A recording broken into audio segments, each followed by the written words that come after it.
નમસ્કાર દર્શક મિત્રો, ફોકલ પોઈન્ટ બાય અજય ઉમટમાં ફરી એકવાર આપ સૌનું સ્વાગત છે.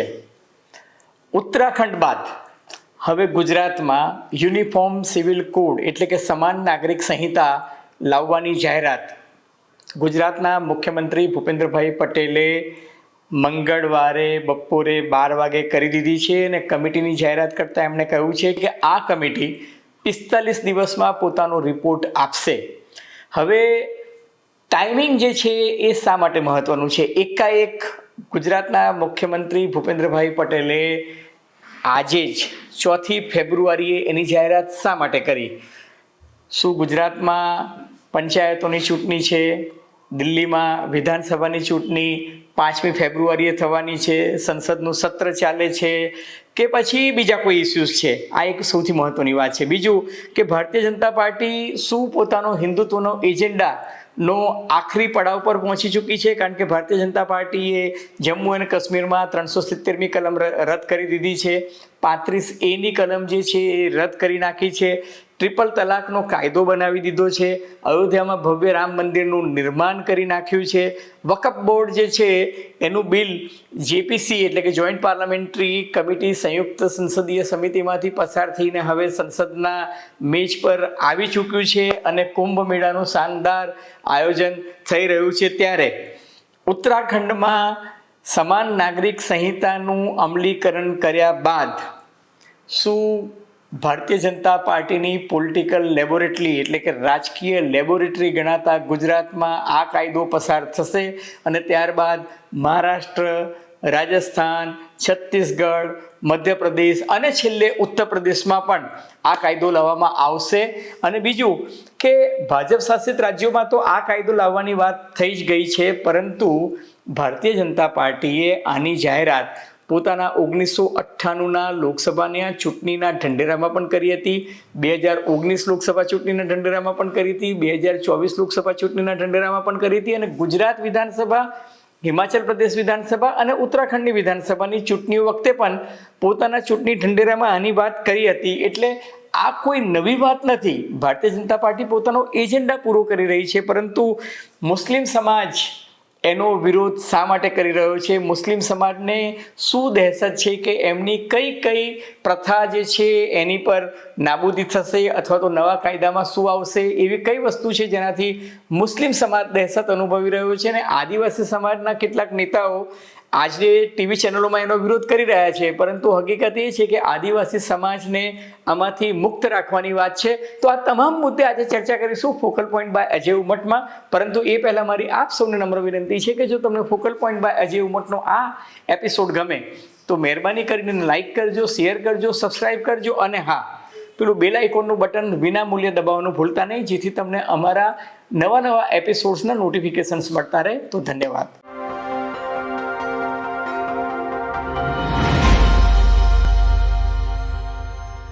તો મિત્રો, તાજેતરમાં કેન્દ્રીય ગૃહમંત્રી અમિતભાઈ શાહ અમદાવાદમાં હિન્દુ આધ્યાત્મિક સેવા સંસ્થાન મેળાના ઉદ્ઘાટનમાં આવ્યા હતા. ત્યારે એમણે સ્પષ્ટ શબ્દોમાં સંકેત આપ્યો હતો અને એમણે કહ્યું હતું કે યુનિફોર્મ સિવિલ કોડ જે છે એ ભારત સરકાર અને ભારતીય જનતા પાર્ટી લાગુ કરવા જઈ રહી છે.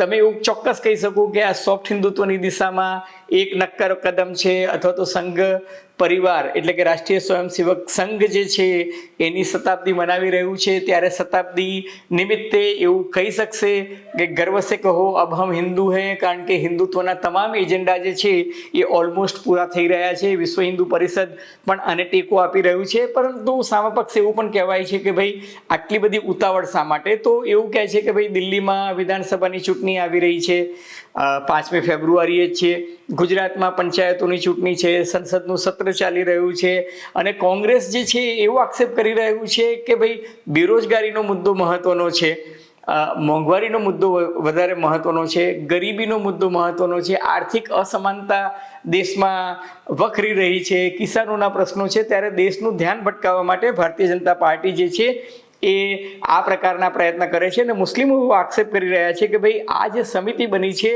એ એનો હજુ મોડલ કોડ કન્ડક્ટ અનુરૂપ એ લોકો ગુજરાતમાં શું લાવે છે નક્કી નથી, પરંતુ સમિતિમાં શા માટે એક પણ મુસ્લિમ સદસ્ય નથી? અને બીજું કે આ સમિતિ જે છે એમાં જે સભ્યો જે છે એમાં એક મુસ્લિમ અને એક આદિવાસી સભ્યની સમાવેશ થાય એ જરૂરી હતો. અલબત્ત હવે તમે આ સમિતિ જુઓ તો સમિતિનું વડપણ જે છે સુપ્રીમ કોર્ટના નિવૃત્ત ન્યાયાધીશ રંજનાબેન દેસાઈ કરી રહ્યા છે. આ રંજનાબેન દેસાઈ એક એવી શખ્સિયત છે કે ઉત્તરાખંડમાં પણ જે યુનિફોર્મ સિવિલ કોડનું બિલ આવ્યું એમાં પણ અધ્યક્ષ તરીકે એ જ હતા. હવે ગુજરાતના જે બાકીના 4 સભ્યો છે એમાં આઈએસ અધિકારી છે જેમને મહેસૂલી ખાતાનો અને સરકારના વહીવટીતંત્રનો બહુ સારો અનુભવ છે. એ મૂળ રાજસ્થાનના પણ ગુજરાત કેડરના સીએલ મીના સાહેબ છે. પછી એક હાઈકોર્ટના જજ છે આરસી કુડેકર, ગીતાબેન શ્રોફ અને દક્ષિણ ગુજરાતની વીર નર્મદ યુનિવર્સિટીના પૂર્વ કુલપતિ દક્ષેશભાઈ ઠાકર જે છે એ 5 સભ્યોની સમિતિ છે. હવે જ્યાં સુધી આદિવાસીઓને લાગે વળગે છે ત્યાં સુધી એવું કહેવાય છે કે આ જે ભારતીય જનતા પાર્ટીની જે ફિલોસોફી છે એમાં એ આદિવાસી સમાજને કદાચ સ્પર્શ નહીં કરે, કારણ કે ઉત્તરાખંડમાં પણ જે મોડલ કોડ બિલ જે બન્યું એમાં આદિવાસીઓને એમાંથી બાકાત રાખવામાં આવ્યા છે. એટલું જ નહીં, એવી સ્પષ્ટતા કરવામાં આવી છે કે આદિવાસી સમાજની નીતિ એમના રીતિ રિવાજ, એમના કાનૂનોને સંપૂર્ણપણે સંરક્ષણ આપવામાં આવશે. આદિવાસી પરંપરા સાથે કોઈ પણ પ્રકારની છેડછાડ કરાશે નહીં. એનો અર્થ સાફ છે કે આદિવાસીઓને આ યુનિફોર્મ સિવિલ કોડ જે છે એમાં કોઈ રીતે સ્પર્શ કરવામાં આવશે નહીં. બીજી એક સ્પષ્ટતા એવી પણ કરવામાં આવી છે જે સૂત્રો દ્વારા જાણવા મળ્યું છે, કારણ કે આ રિપોર્ટ જે છે મુખ્યમંત્રીએ જે જાહેરાત કરી છે એ પ્રમાણે આ સમિતિનું આજે ગઠન થઈ ગયું છે. મોટેભાગે સમિતિની બેઠકો દિલ્હીમાં જ મળશે એટલે તમે પોતાની રજૂઆતો ચોક્કસ કરી શકો, પરંતુ આ સમિતિ 45 દિવસમાં જ્યારે પોતાનો રિપોર્ટ આપશે એટલે કે બજેટ સત્ર ત્યારે ગુજરાત વિધાનસભાનું ચાલતું હશે ને 31મી માર્ચે બજેટ સત્ર સમાપ્ત થાય એ પહેલાં 45 દિવસની ગણતરી કરીએ તો લગભગ 19 કે 20 માસ સુધીમાં આ સમિતિ સમયસર કાર્યક્ષમ રીતે પોતાનો અહેવાલ સબમિટ કરી દેશે અને ત્યારબાદ ગુજરાત સરકાર જે છે એ ઉત્તરાખંડની તર્જ પર કદાચ 1 સપ્તાહમાં એને અભ્યાસ કરીને સ્વીકારી પણ લે અને વિધાનસભાનું બજેટ સત્ર પૂરું થાય એ પહેલાં કદાચ આ ખરડો જે છે અથવા તો વિધેયક જે છે ગુજરાત વિધાનસભામાં આવી પણ શકે. તો ઉત્તરાખંડની પેટર્નની જો સ્ટડી કરીને હું તમને કહું, કારણ કે એ ભારતીય જનતા પાર્ટી માટે જેને કહી શકાય ને કે એક ટેમ્પલેટ છે અથવા તો એક મોડલ કોડ છે, તો એમાં બંધારણની 342મી કલમનો જે અનુચ્છેદ છે એમાં અનુસૂચિત જાતિ જનજાતિઓને પણ એમાં જે 342મી કલમમાં જે ઉલ્લેખ કરવામાં આવ્યો છે તમામ અનુસૂચિત જાતિ જનજાતિઓને પણ એમાંથી બાકાત રાખવામાં આવી છે અને ટ્રાન્સજેન્ડર જે છે એ લોકોનો પણ સમાવેશ કદાચ આમાં થશે નહીં. એનો અર્થ સાફ છે કે હિન્દુની જે વ્યાખ્યા છે એ હિન્દુની વ્યાખ્યામાં જૈન, બુદ્ધ અને શીખનો સમાવેશ થાય છે. તો એનો અર્થ સાફ છે કે આ જે યુનિફોર્મ સિવિલ કોડ લાવવાની વાત છે એની અસર મુસ્લિમ, ખ્રિસ્તી, પારસી અને યહૂદી આ 4 સમાજને થવાની સંભાવના છે. અલબત્ત યહૂદી અને પારસી સમાજ જે છે ગુજરાતમાં બહુ જ ઓછા પ્રમાણમાં ગુજરાતમાં રહે છે. હવે મુસ્લિમોને દહેશત શું છે? મુસ્લિમોને એવું લાગે છે કે ભાઈ મુસ્લિમોના જે એક વર્ગ છે એમાં આના માટે નારાજગી છે. એમને લાગે છે કે ભાઈ આ પરોક્ષ રીતે બહુપત્નીત્વનો જે કાયદો છે એના પર તરાપ મારવાની વાત છે, બાળ લગ્ન જે છે એને અટકાવવાની વાત છે, ટ્રિપલ તલાક પર તો અગાઉથી પ્રતિબંધ આવી જ ગયો છે, એને ગેરબંધારણીય જાહેર કરી દીધું છે અને ભારત સરકારે એના માટે યોગ્ય જોગવાઈઓ પણ કરી છે. પરંતુ હલાલા ઇદ્દત જેવી પ્રથાઓ છે એનો પણ કદાચ અંત આવી શકે છે. અને બીજું કે છૂટાછેડા જે છે એ પતિ અને પત્ની બંનેની પરસ્પર સંમતિથી જ થઈ જશે. અને બીજું કે લગ્ન થયા હોય એના 1 વર્ષમાં છૂટાછેડા નહીં મળે, બંને વિધિવત રીતે એની અરજી પણ કરવી પડશે, એક પક્ષીય કોઈ નિર્ણય નહીં થઈ શકાય. મિલકતોમાં બાળકો માટે કોઈ જ જાતનો ભેદભાવ નહીં થાય, એટલે લગ્નથી થયેલા બાળકો, લગ્નેતર સંબંધોના બાળકો અથવા તો IVFથી થયેલા બાળકો, દત્તક લીધેલા બાળકો જે છે એમાં કોઈ પણ પ્રકારના ભેદભાવ નહીં રહે. અને બીજું કે લગ્ન જે છે એમાં સમાનતા રહેશે, લગ્નમાં રજિસ્ટ્રેશન કરાવવું પડશે. લિવ ઇન રિલેશનશીપમાં જો કોઈ કપલ રહેતું હોય તો એમને 1 મહિનામાં એનું રજિસ્ટ્રેશન કરાવવું પડશે. અલબત્ત ઉત્તરાખંડના ફોર્મ વિશે મારા કેટલાક પત્રકાર મિત્રો કહેતા હતા કે ઉત્તરાખંડનું ફોર્મ જે છે એ 16 પાનાનું છે, અને ભરવાનું કામ અઘરું છે. પણ હવે લિવ ઇન રિલેશનશીપમાં રહેવું હોય તો તમારે 16 પાનાનું એ ફોર્મ પણ ભરવું પડશે. અને બીજું કે રજિસ્ટ્રેશન પણ કરાવવું પડશે. જો રજિસ્ટ્રેશન નહીં કરાવો તો 3 મહિનાની સજા અને 25,000ના દંડની જોગવાઈ ઉત્તરાખંડમાં છે. ગુજરાતમાં શું થશે ખબર નથી, પરંતુ ઉત્તરાખંડની જોગવાઈ એવું કહે છે કે લિવ ઇન રિલેશનશીપ દરમિયાન જો ગર્ભાવસ્થા આવે અને જો સંતાનનો જન્મ થાય તો એના માટે પણ રજિસ્ટ્રેશન જે છે એ કમ્પલસરી છે. અને લિવ ઇનમાં રહેતા કપલ જો છૂટા પડે તો પણ એ પરસ્પર સંમતિથી રજિસ્ટ્રારને જાણ કર્યા પછી જ કરી શકશે. અલબત્ત આ બધી જો અને તોની વાતો એવી છે કારણ કે ઉત્તરાખંડમાં આવું થયું છે અને ગુજરાતમાં એવી થવાની સંભાવના છે. અલબત્ત યુસીસી લાવવાથી ફાયદા શું થશે? હવે યુસીસી લાવવાથી ફાયદાની જો હું વાત કરું તો એવું નથી કે એકાએક હવામાંથી યુસીસી લાવવાની વાત ચાલી રહી છે. બ્રિટિશરોના જમાનામાં 1864 અને 1868માં 2 વખત સભાનતાપૂર્વક એવો પ્રયાસ કરવામાં આવ્યો હતો કે ભારતમાં યુનિફોર્મ સિવિલ કોડ હોવો જોઈએ. કારણ કે ત્યારે ભારતમાં હિન્દુ કોડ બિલ અલગ ચાલતું હતું. ભારતમાં લગ્ન માટે જે છે એ તમારી જ્ઞાતિ કઈ છે, તમારું ગોત્ર કયું છે, તમારો ધર્મ કયો છે, તમે મનુસ્મૃતિમાં માનો છો કે નથી માનતા, અને મુસ્લિમોમાં, આદિવાસીઓમાં બધા અલગ અલગ પ્રકારના રીતિ રિવાજો ચાલતા હતા. ત્યારે બ્રિટિશરોએ એવું વિચાર્યું હતું એક તબક્કે કે હિન્દુસ્તાનમાં યુનિફોર્મ સિવિલ કોડ લાવીએ. અલબત્ત એ શક્ય બન્યું નહોતું કારણ કે એમને તે વખતે લાગ્યું કે આનાથી સમાજ જે છે એ જ્ઞાતિ અને જાતિમાં, કોમમાં વિભાજિત થશે અને સામાજિક તણાવના છિન્ન ભિન્ન થઈ જશે. એટલે તે વખતે એ લોકોએ અમલીકરણ કર્યું નહોતું. પરંતુ ભારતના બંધારણના ઘડવૈયાઓએ આ વિષય પર બહુ જ ડિટેલમાં ચર્ચા કર્યું અને ભારતનું બંધારણ રચાયું ત્યારે એક તબક્કે તો ફંડામેન્ટલ રાઇટમાં એનો સમાવેશ કરવાની વાત થતી હતી. જવાહરલાલ નહેરુ કે જે ભારતના પ્રથમ વડાપ્રધાન હતા એ અને બાબા સાહેબ આંબેડકર કે જેમનું બંધારણના ઘડવૈયા તરીકે આપણે એમને પોખીએ છીએ, જેમણે ભારતનું બંધારણ લખ્યું છે, એ બાબા સાહેબ આંબેડકર અને જવાહરલાલ નહેરુ વચ્ચે સૈદ્ધાંતિક સંમતિ હતી કે યુનિફોર્મ સિવિલ કોડ હોવો જોઈએ, પરંતુ એની પેટર્ન શું હોવી જોઈએ, એમનું અમલીકરણ શું હોવું જોઈએ, એના વિશે વૈચારિક મતભેદ હતા. અલબત્ત એ જ્યારે દેશના કાયદા મંત્રી હતા ત્યારે જ હિન્દુ કોડ બિલને એમાં જે સુધારા થયા એ એમના વખતમાં જ થયા. પરંતુ ત્યારબાદ એવું નક્કી થયું કે એને ભારતીય બંધારણની જે ચેપ્ટર 4 જે છે એની આર્ટિકલ 44માં એનો સમાવેશ કરવો. અને આ આર્ટિકલ 44 એટલે કે ભારતના બંધારણમાં એવું સ્પષ્ટપણે કહેવામાં આવ્યું છે કે રાષ્ટ્ર અને રાજ્ય એટલે કે સ્ટેટ સેલ એટલે કે ભારત દેશમાં આવનારા દિવસોમાં યોગ્ય સમયે યુનિફોર્મ સિવિલ કોડ એટલે કે સમાન નાગરિક સંહિતા જે છે એ અમલી બનાવવી પડશે. એટલે માર્ગદર્શક સિદ્ધાંતોમાં તો કહેવામાં આવ્યું જ છે કે યુનિફોર્મ સિવિલ કોડ હોવું જોઈએ. એટલે ભારતીય જનતા પાર્ટી પોતાનો એજન્ડા ચલાવે છે એવો આક્ષેપ સાવ પાયા વિનાનો છે એવું ચોક્કસ કહી શકાય, કારણ કે ભારતના બંધારણમાં એનો ઉલ્લેખ છે ચોક્કસ. હવે બીજું કે એનાથી ફાયદા શું? તો સૌથી મોટો ફાયદો એ છે કે ભાઈ આ જે છે એ સમાનતા બક્ષે છે. હવે સમાનતા કઈ રીતના? દાખલા તરીકે તાજેતરમાં જ મોદી સરકારે ભારતીય દંડ સંહિતા જે છે એને બદલીને ભારતીય ન્યાય સંહિતા લઈને આવ્યા. ત્યારે એની પાછળની ફિલોસોફી એ હતી કે ભાઈ બ્રિટિશરોના રાજમાં જે ઇન્ડિયન પિનલ કોડ હતો એ ઇન્ડિયન પિનલ કોડ જે છે ભારતીય નાગરિકોને દંડવા માટે હતો. હવે ન્યાય સંહિતામાં ન્યાય આપવાની વાત છે એટલે ભારતીય ન્યાય સંહિતા એનું નામ આપવામાં આવ્યું છે. તદ અનુસાર એવી વ્યાખ્યા કરવામાં આવી કે ભાઈ તમે જો એવું કહો કે હિન્દુ, મુસ્લિમ, શીખ, ઈસાઈ કે બૌદ્ધ કે પારસી કે યહૂદી એના વચ્ચે જો ભેદભાવ હોય, જો જ્ઞાતિ આધારિત પરંપરા અને બીજી બધી વસ્તુઓના, તો એ યોગ્ય એટલા માટે નથી કે માની લો કે કોઈ એક વ્યક્તિ બળાત્કારી છે અથવા તો કોઈ એક વ્યક્તિએ ખૂન કર્યું છે, તો એને શીખ હોય, મુસ્લિમ હોય, હિન્દુ હોય, ઈસાઈ હોય, યહૂદી હોય, બુદ્ધ હોય, તો સજા એક જ થાય છે. કારણ કે એને ભારતીય ન્યાય સંહિતા અનુસાર જે સજા થાય એ સજા બધા માટે એક સમાન છે.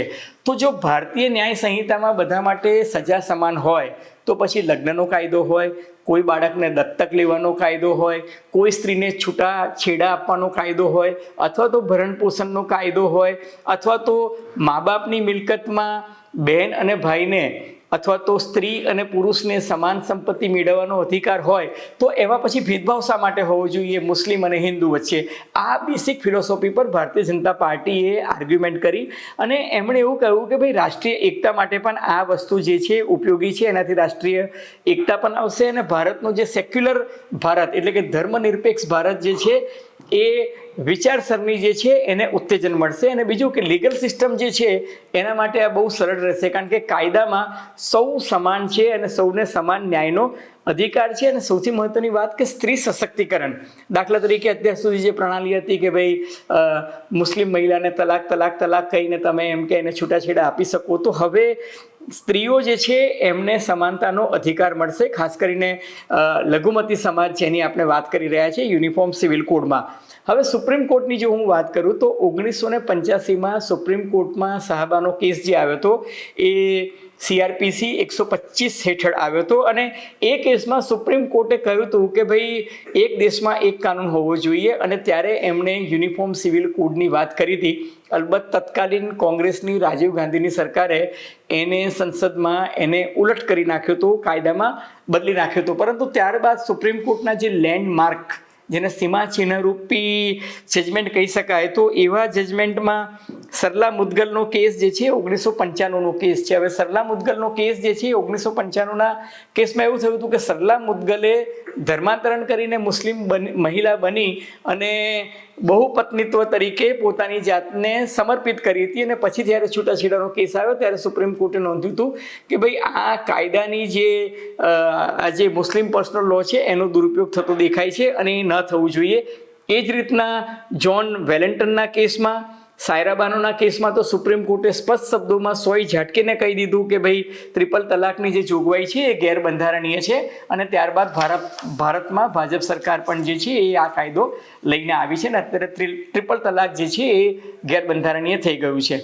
હવે મુસ્લિમ સમાજ જે છે એ અથવા તો કેટલાક પ્રવૃત્તકો એક્ટિવિસ્ટો જે છે જે યુનિફોર્મ સિવિલ કોડ સામે વાંધો લઈ રહ્યા છે અથવા તો એવું કહે છે કે આ યોગ્ય નથી, એ શું કહે છે? તો એ એવું કહે છે કે 31મી ઓગસ્ટ 2018ના રોજ કાયદા પંચે જે પોતાનો રિપોર્ટ સબમિટ કર્યો હતો સંસદમાં, એમાં એવું કહેવામાં આવ્યું હતું કે યુનિફોર્મ સિવિલ કોડ લાગુ કરવો it is neither necessary nor desirable, એટલે કે અત્યારે એની જરૂરિયાત પણ નથી અને ઇચ્છનીય પણ નથી. અલબત્ત ભારતીય જનતા પાર્ટીના એક સાંસદે 2019માં અને પછી 2020માં તો કિરોડીમલ મીનાએ એ બિલ પણ પાર્લામેન્ટમાં રજૂ કર્યું હતું અને પછીથી એ બિલ પાછું ખેંચાઈ પણ ગયું હતું. પરંતુ જે કાયદા પંચે 2018 31મી ઓગસ્ટે જે રિપોર્ટ સબમિટ કર્યો હતો એ રિપોર્ટમાં એવું કહેવામાં આવ્યું હતું, કન્સલ્ટેશન પેપર હતું અને એમાં એને ધર્મનિરપેક્ષતાની વ્યાખ્યા કરતાં એવું કહ્યું હતું કે ભારત જે છે ને વિવિધતામાં એકતાવાળો દેશ છે. હવે વિવિધતામાં એકતાવાળો જે દેશ હોય તો એમાં તમારે તમામ ધર્મ, તમામ જ્ઞાતિ, તમામ સમુદાય જે છે એના જે રીતિ રિવાજ અને પરંપરા જે છે એનું સન્માન કરવું જોઈએ. એમાં બંધારણની કલમ ફંડામેન્ટલ રાઇટ જે છે 14 અને 15નો પણ બહુ વિગતે અભ્યાસ કરી અને પોતાના અવલોકનો આપ્યા હતા અને બંધારણની કલમ 23થી 28 જે છે એના વિશે પણ બહુ જ વિગતે ચર્ચા કરવામાં આવી હતી. અલબત્ત 2021માં નવા કાયદા પંચની રચના થઈ અને ભારતીય જનતા પાર્ટીએ પોતાના ઇલેક્શન મેનિફેસ્ટોમાં એવું જાહેર કર્યું કે ભાઈ અમારા ભાજપ શાસિત તમામ રાજ્યોમાં અમે ક્રમશઃ યુનિફોર્મ સિવિલ કોડ લાવીશું અને એના ભાગરૂપે ઉત્તરાખંડમાં તો 10 દિવસ પહેલાં યુનિફોર્મ સિવિલ કોડ એટલે કે સમાન નાગરિક સંહિતા દાખલ થઈ ગઈ, અમલમાં આવી ગઈ છે. અને એ જે કાયદો બન્યો છે એમાં આદિવાસીઓને અને મેં તમને કહ્યું તેમ કે અનુસૂચિત જાતિ જનજાતિનો જે સમુદાય છે બંધારણની 346મી કલમના અનુચ્છેદમાં જેનો ઉલ્લેખ કર્યો છે એ બધાને એમાંથી બાકાત રાખવામાં આવ્યા છે. એટલે ગુજરાતમાં જે મુદ્દો આવશે એ મુદ્દો મોટે ભાગે રંજનાબેન દેસાઈની કમિટી જે છે એ શું રિપોર્ટ આપે છે 45 દિવસ બાદ, એ તો જો અને તોની વાત છે. પરંતુ મને એવું લાગે છે કે જે રીતના ગાંધીનગરથી સંકેતો મળી રહ્યા છે એ જોતાં આદિવાસી સમાજને આમાં છંછેડવામાં નહીં આવે, ટ્રાન્સજેન્ડર સમાજને પણ છંછેડવામાં નહીં આવે. જે મુદ્દો છે એ મુસ્લિમ, ખ્રિસ્તી, યહૂદી અને પારસી સમાજ પૂરતો જ છે. પરંતુ આગે આગે દેખો હોતા હૈ ક્યા. મિત્રો, તમને જો ફોકલ પોઈન્ટ બાય અજય ઉમટનો આ એપિસોડ નવ ગુજરાત સમય અને અમદાવાદ મિરરના સથવારે ગમ્યો હોય તો મહેરબાની કરીને એને લાઇક કરજો, શેર કરજો, સબસ્ક્રાઈબ કરજો. અને આપ શું માનો છો? યુનિફોર્મ સિવિલ કોડના ફાયદા શું છે, ગેરફાયદા શું છે? શું આ ખરેખર રાજકીય છે, રાજકીય હેતુ માટે લાવવામાં આવ્યો છે, અથવા તો એનાથી સાચા અર્થમાં સમાનતા મળશે, સ્ત્રી સશક્તિકરણ થશે અને સમાજમાં જેને કહી શકાય ને કે એક સમાન ન્યાય સૌને મળશે? આપની ટીકા ટિપ્પણીને અવલોકન અમને ગમશે. ધન્યવાદ, ખૂબ ખૂબ આભાર.